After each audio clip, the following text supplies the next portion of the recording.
Bismillahirrahmanirrahim. Assalamualaikum warahmatullahi wabarakatuh. Rabbi shrah li sadri wa yassir li amri wahlul 'uqdatam min lisani yafqahu qawli. Rabbi zidni ilma warzuqni fahma. Alhamdulillahirabbil alamin. Kali ini kita masih bisa berjumpa lagi di channel Mudah Belajar Hukum. Mahasiswa Mudah Belajar Hukum, kita mengenal tujuan hukum ada 3. Yang pertama adalah kepastian hukum, yang kedua kemanfaatan, dan yang ketiga keadilan. Apabila kalian ingin mencari kepastian hukum, maka carilah di dalam perundang-undangan. Apabila kalian mencari kemanfaatan, lihatlah para pencarinya. Apabila kalian ingin mencari keadilan, maka carilah di dalam hati nurani kalian. Baiklah, materi kita hari ini percobaan dalam melakukan tindak pidana atau percobaan tindak pidana. Di video sebelumnya kita sudah membahas mengenai percobaan melakukan tindak pidana, tetapi dalam pengertian yang formal karena saya menjelaskan langsung dari apa yang ada di dalam undang-undang. Kali ini saya akan mencoba menjelaskan mengenai percobaan melakukan tindak pidana atau percobaan tindak pidana atau dikenal sebagai poching atau pogging ya. Mudah-mudahan bacaan saya benar, pogging. Menurut doktrin atau menurut pakar ilmu hukum.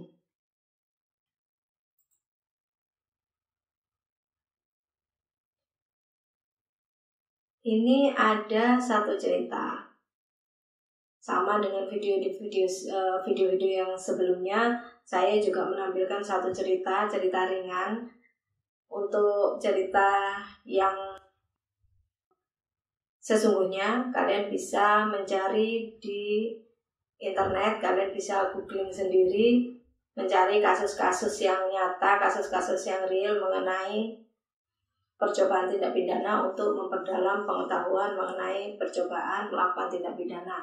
Nah, ini ada cerita mengenai Reno dan Michelle. Singkat cerita begini, nanti kalian bisa membaca di slide-nya ya. Jadi ini ceritanya Michelle memperkenalkan Susi. Jadi Michelle mempunyai sahabat Susi, diperkenalkan kepada Reno. Nah, tujuannya apa? Tujuannya agar keduanya berjodoh. Nah, ini kebetulan Reno sedang mencari jodoh. Michelle, kamu gak punya teman teman perempuan? Tolong saya carikan itu. Nah, Michelle ini memandang bahwa Reno dan Susi tadi itu saling cocok satu sama lainnya, saling cocok. Nah, kemudian Reno melakukan PDKT. Setelah sekian lama melakukan PDKT, Reno merasa benih-benih cintanya kepada Susi mulai tumbuh. Nah, dia mulai suka, mulai cinta kepada Susi. Tetapi di sisi lain, ternyata Michelle yang tadi mengenalkan sahabatnya Susi ke Reno, ternyata dia juga merasakan cinta itu. Ternyata selama ini bukan sayang sebagai sahabat, tetapi cinta. Kalau cinta itu ingin memiliki ya, ternyata dia. Nah, ketika si Michelle ini mengutarakan cintanya kepada Susi juga sebaliknya.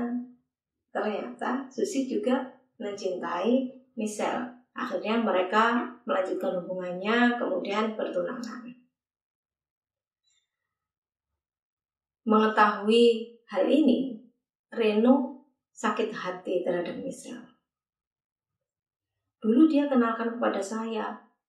Begitu saya sudah mencintainya, cinta saya sudah tumbuh seperti ini, kenapa justru dia menyatakan cintanya kepada Susi? Gitu.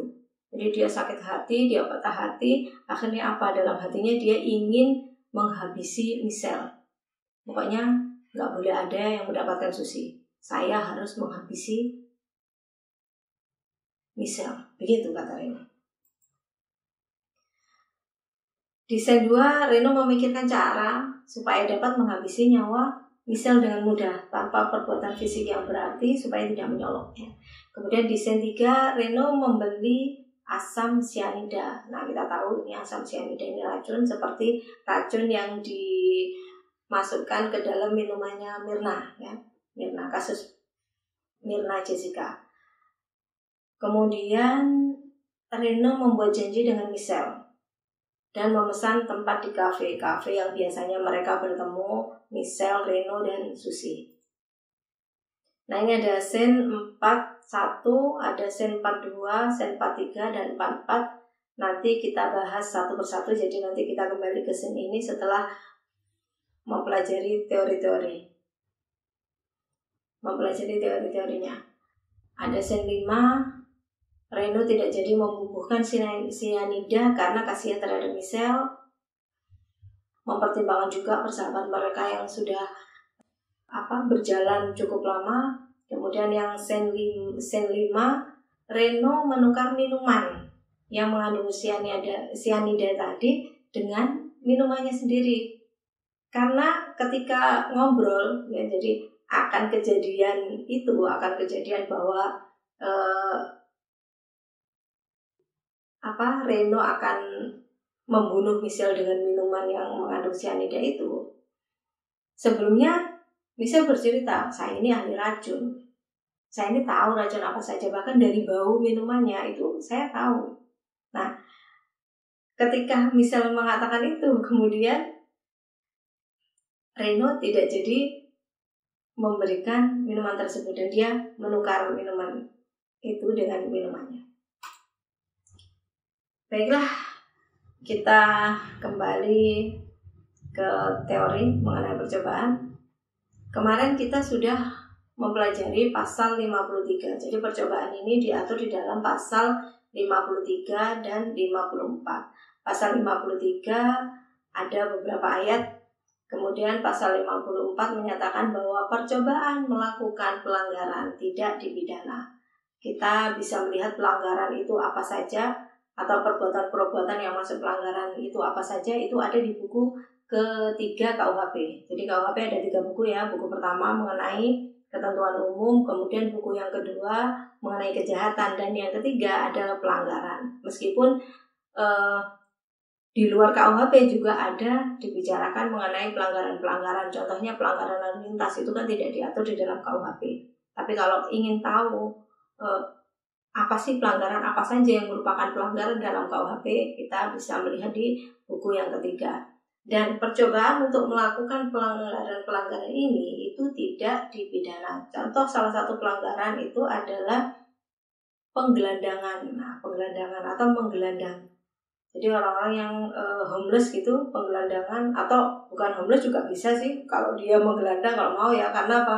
Karena sekarang banyak profesi, ya, dijadikan profesi pengemis itu. Katanya hasilnya banyak. Padahal rumahnya ini bertingkat, seperti kasus yang viral kemarin itu. Katanya dia memulung hanya mendapatkan uang 2.000 sampai 5.000 hanya bisa untuk beli minuman, tetapi ketika diselidiki rumahnya bertingkat. Dia mengatakan itu dengan wajahnya yang mengundang simpati begitu, ya. Ternyata rumahnya bertingkat. Di pasal 53 itu ada 3 syarat sehingga perbuatan itu dimasukkan sebagai percobaan. Yang pertama adalah niat, ini, ya. Yang pertama adalah niat, kemudian yang kedua adalah permulaan pelaksanaan, kemudian yang ketiga tidak selesai bukan karena kehendak pelaku. Kemarin di video yang sebelumnya saya jelaskan ini dalam konteks formal. Dalam konteks formal, yaitu saya menjelaskan dalam pengertian sebagai undang-undang. Tetapi ada pengertian-pengertian lain yang ini juga mempengaruhi bisa mempengaruhi putusan hakim, yaitu doktrin atau pendapat atau ajaran para pakar hukum. Nah, di video kali ini kita akan membicarakan percobaan melakukan tindak pidana dalam doktrin atau menurut doktrin.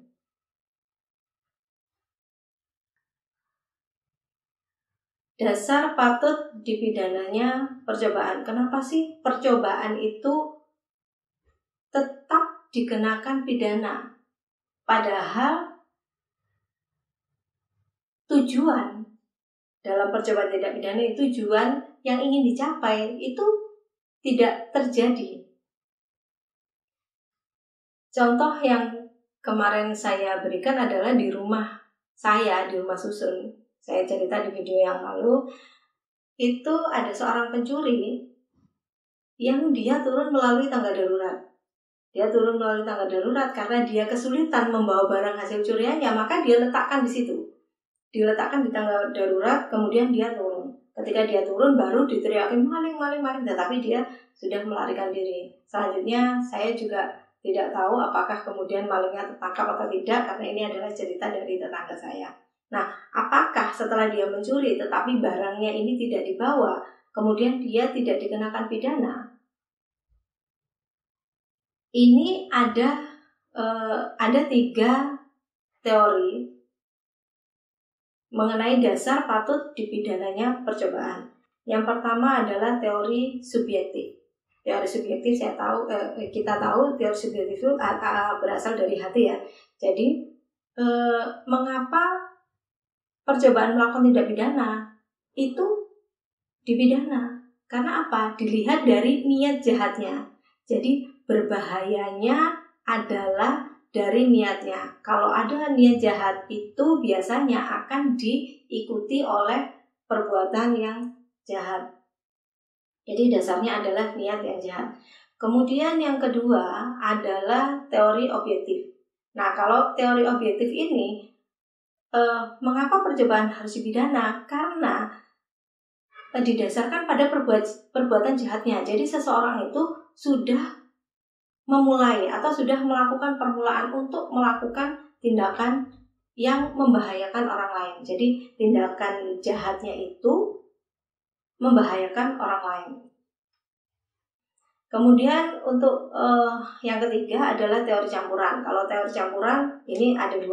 Selain dia mempunyai niat jahat, dia juga sudah melakukan permulaan pelaksanaan atau permulaan perbuatan yang jahat itu. Jadi gabungan antara teori subjektif dan teori objektif.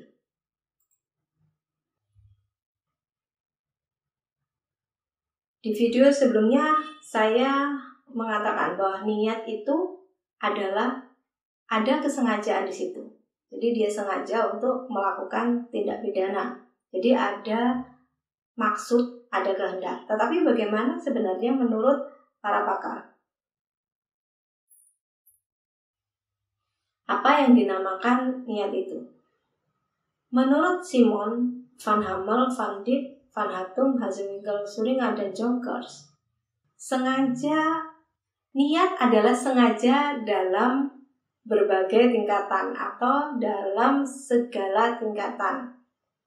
Saya jelaskan sedikit mengenai sengaja. Jadi ini tingkatan sengaja. Ada kesengajaan sebagai maksud. Ya, kalau ini kesengajaan yang biasa, tidak perlu ada diferensiasi atau tidak perlu ada pengecualian ya. Kesengajaan sebagai maksud. Misalkan dia bermaksud membunuh orang, misalkan si Fulan bermaksud untuk membunuh si Bejo misalkan ya. Nah, itu dia benar-benar bertujuan untuk membunuh Bejo dengan menggunakan pistol atau dengan menggunakan pisau atau dengan menggunakan apa saja. Kemudian yang kedua, kesengajaan dengan sadar kepastian. Jadi ada contoh yang populer atau contoh yang klasik kesengajaan dengan sadar kepastian ini adalah peristiwa Thomas van Bremerhaven. Ini begini. Jadi Thomas van Bremerhaven ini mempunyai kapal ya, dia bermaksud untuk membakar kapal tersebut. Kalau dia membakar kapal tersebut, dia akan memperoleh asuransi yang besar. Nah, tetapi kalau dia membakar kapal tersebut, maka otomatis orang-orang yang ada di kapal tersebut meninggal dunia. Ada contoh lagi yang lain. Misalkan ada seorang bos mafia. Kemudian ada seorang yang sangat membenci bos mafia tersebut. Dia ingin membunuh bos mafia tersebut. Tetapi dia tidak bisa melakukan itu karena apa? Karena ajudannya itu mengikuti bos tersebut kemana-mana. Dia ada ajudannya besar-besar itu mengikuti dia kemana-mana. Akhirnya apa? Kalau dia akan membunuh si bos tersebut, dia harus menghabisi ajudannya terlebih dahulu. Nah, ini adalah sengaja atau kesengajaan dengan kepastian. Pasti dia harus membunuh si ajudannya dulu sehingga dia bisa menyentuh atau bisa membunuh bos mafianya. Kalau tidak begitu, tidak bisa. Kemudian yang ketiga, kesengajaan dengan sadar kemungkinan.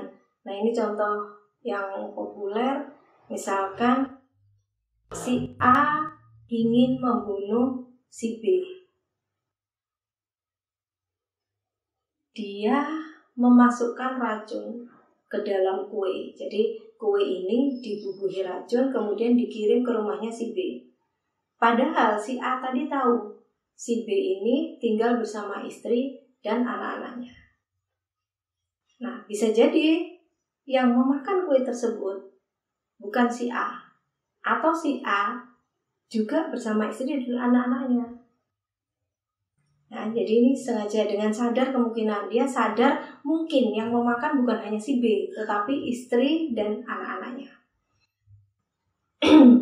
Nah, kalau menurut ini, ya jadi Simon, Van Hammel, Van Dijk dan sebagainya ini niat itu adalah sengaja dalam segala tingkatan. Jadi semua sengaja sebagai maksud, sengaja dengan sadar kepastian dan kesengajaan dengan sadar kemungkinan. Tetapi berbeda dengan pendapat Voss.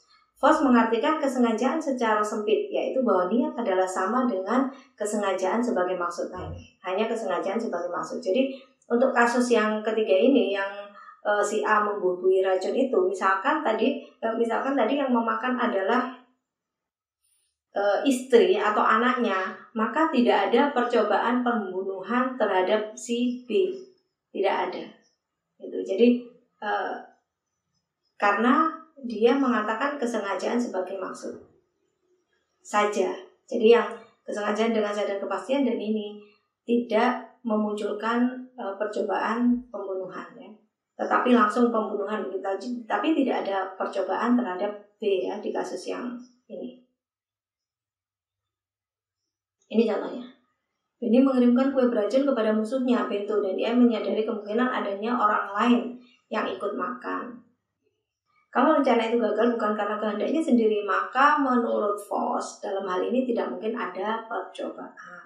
Tetapi menurut Hazewinkel-Schuringer, selain percobaan pembunuhan terhadap Bento, dia juga melakukan percobaan pembunuhan terhadap anak-anak dan istri Bento.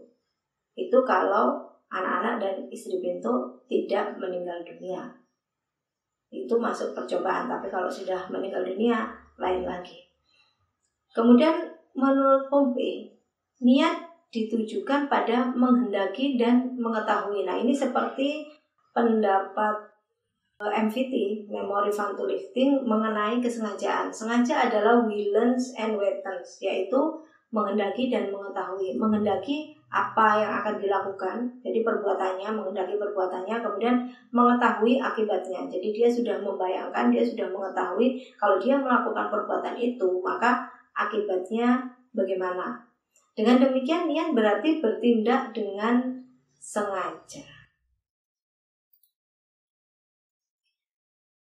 Menurut Profesor Mulyatno, niat sama dengan kesengajaan. Syaratnya, apabila sudah ditunaikan menjadi perbuatan. Misalkan si A berniat untuk membunuh si B. Si A berniat untuk membunuh si B. Dia membeli pistol. Kemudian dia simpan di rumahnya. Menurut Mulyatno ini hanya sekedar niat gitu. Tetapi niat dalam hal percobaan ini bisa sama dengan kesengajaan untuk melakukan tindak pidana apabila niat itu sudah ditunaikan menjadi perbuatan. Misalkan si A tadi dengan membawa pistol mendatangi B, menarik pelatutnya. Nah, itu sudah merupakan kesengajaan. Jadi niat itu sama dengan kesengajaan. Tetapi sebelum si A membawa pistol itu dan mendatangi si B, maka itu hanya ada dalam tataran batin saja. Nah, ini tataran batin yang seperti ini yang tidak bisa dikenakan pidana. Kalau belum semua ditunaikan menjadi perbuatan, maka niat masih ada dan merupakan sikap batin yang memberi arah kepada perbuatan, yaitu subjective on res element.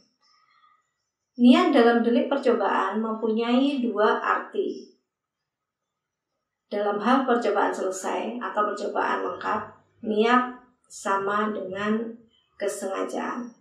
Kemudian dalam hal percobaan tertunda atau percobaan terhenti atau tidak lengkap, niat hanya merupakan unsur sifat melawan hukum yang subjektif.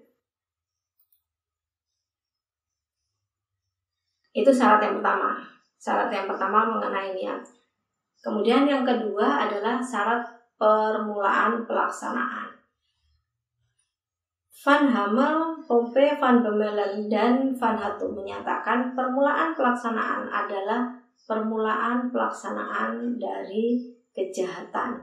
Misalkan tadi ya, contoh kasus Reno. Ketika Reno membeli asam sianida itu bukan merupakan kejahatan, itu adalah hal yang wajar. Meskipun tujuannya adalah untuk meracuni si Michelle. Itu. Jadi menurut mereka ini permulaan pelaksanaan adalah permulaan pelaksanaan dari kejahatan. Ketika Reno sudah membubuhkan racun tersebut ke dalam minuman yang disuguhkan kepada Michelle, nah maka ini sudah merupakan permulaan pelaksanaan dari kejahatan. MVT sama dengan pendapat ahli di atas, hanya saja harus dibedakan antara perbuatan persiapan dan perbuatan pelaksanaan. Untuk pembedaan ini diserahkan kepada pertimbangan hakim. Nah, jadi ketika si Reno tadi membeli racun sianida, kemudian dia menelpon dan membuat appointment, membuat janji dengan Michelle, kemudian memesan tempat di kafe untuk pertemuannya dengan Michelle, itu adalah perbuatan persiapan, belum perbuatan pelaksanaan. Karena kalau perbuatan pelaksanaan ini itu sudah ada batas yang jelas, sudah ada batas yang jelas antara sebelum akibat dan sesudah akibat. Jadi maksud saya ada batas yang jelas sampai akhirnya akibat itu terjadi, tidak diselingi oleh perbuatan yang lain lagi. Contoh perbuatan persiapan dalam RUU KUHP, menyiapkan sarana seperti tadi membeli racun ya, kemudian mencari informasi contohnya dia berapa gram atau berapa sih dosisnya racun ini agar bisa membunuh seseorang, merusak lambung seseorang, kemudian membuat orang itu meninggal dunia. Kemudian menyusun rencana tindakan tadi, menelpon dan membujuk Michelle bagaimana caranya Michelle bisa datang ke kafe. Ini bisa kemudian termasuk permufakatan jahat. Permufakatan jahat ini orang membicarakan rencana untuk melakukan kejahatan, misalkan perampokan bank. Jadi ada 5 orang yang akan merampok bank, kemudian dia menyusun rencana. Nah, ini bisa dikatakan perbuatan persiapan. permulaan pelaksanaan. Mengenai perbuatan pelaksanaan dan perbuatan persiapan, Profesor Wiryono Projodikoro mengutip Hadzipingkel Suringa menyebutkan berbagai pendapat sebagai berikut. Yang pertama, menurut Simon, apabila dari perbuatan itu dapat langsung menyusul akibat tanpa perlu ada perbuatan lain lagi dari si pelaku. Nah, ini kalau contoh yang saya berikan tadi, begitu Reno memberikan minuman kepada Michelle. Nah, Michelle meminum minuman tersebut, itu tidak ada perbuatan lain lagi. Jadi menyusul akibatnya, begitu minum, kemudian akibatnya si Michelle keracunan, kemudian bisa jadi dia meninggal dunia. Kemudian menurut Pompe, ada suatu perbuatan pelaksanaan apabila perbuatan itu bernada membuka kemungkinan terjadinya penyelesaian dari tindak pidana. Nah, menurut saya ini hampir sama ya pengertiannya dengan Simon.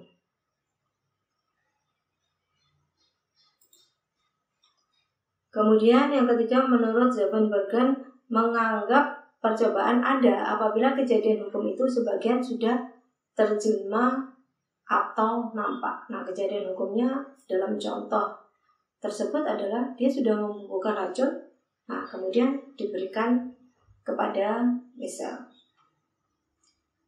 Duinste, dengan perbuatan pelaksanaan, seorang pelaku sudah masuk dalam suasana lingkungan kejahatan. Kemudian yang kelima, Van Bemmelen, perbuatan pelaksanaan harus menimbulkan bahaya atau kekhawatiran akan menyusulnya akibat yang dimaksudkan dalam perumusan tindak pidana. Nah, ini juga jelas ya dari contoh Reno tadi. Ketika Reno sudah memasukkan racun tadi, kemudian Michelle meminumnya, ini ada kekhawatiran bahwa racun yang diminum Michelle itu akan memunculkan akibat, yaitu merusak kesehatan Reno yang mengakibatkan dia bisa meninggal dunia. Menurut Simon ada dua, jadi permulaan pelaksanaan itu dibagi menjadi dua, ada pada delik formil dan pada delik material. Pada delik formil, perbuatan pelaksanaan ada apabila telah dimulai perbuatan yang disebut dalam rumusan delik, misalkan pencurian dengan perusakan. Nah, dia sudah merusak barang tertentu, misalkan dia sudah merusak pintu atau dia sudah merusak jendela, begitu ya, masuk meskipun dia belum mengambil, tetapi salah satu unsur, nah ini, jadi dia sudah melakukan perbuatan yang disebut dalam rumusan delik. Nah, rumusan tersebut pencurian dengan perusakan adalah salah satunya diiringi atau dibarengi atau disertai dengan perusakan barang untuk memudahkan dia mencuri atau sebagai usahanya dia melakukan pencurian. Nah, pada delik material, perbuatan pelaksanaan ada apabila telah dimulai atau dilakukan perbuatan yang menurut sifatnya langsung dapat menimbulkan akibat yang dilarang oleh undang-undang. Kita tahu kalau delik material itu adalah delik yang hanya disebutkan akibatnya saja atau kualifikasinya saja.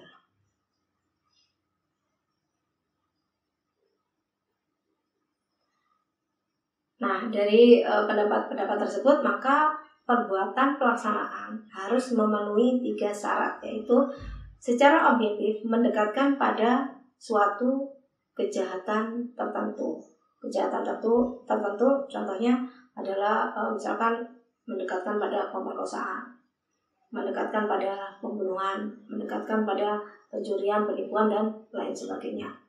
Kemudian secara subjektif tidak ada keraguan lagi dari mana yang diniatkan. Kemudian yang ketiga, perbuatan itu sendiri bersifat melawan. Untuk percobaan tindak pidana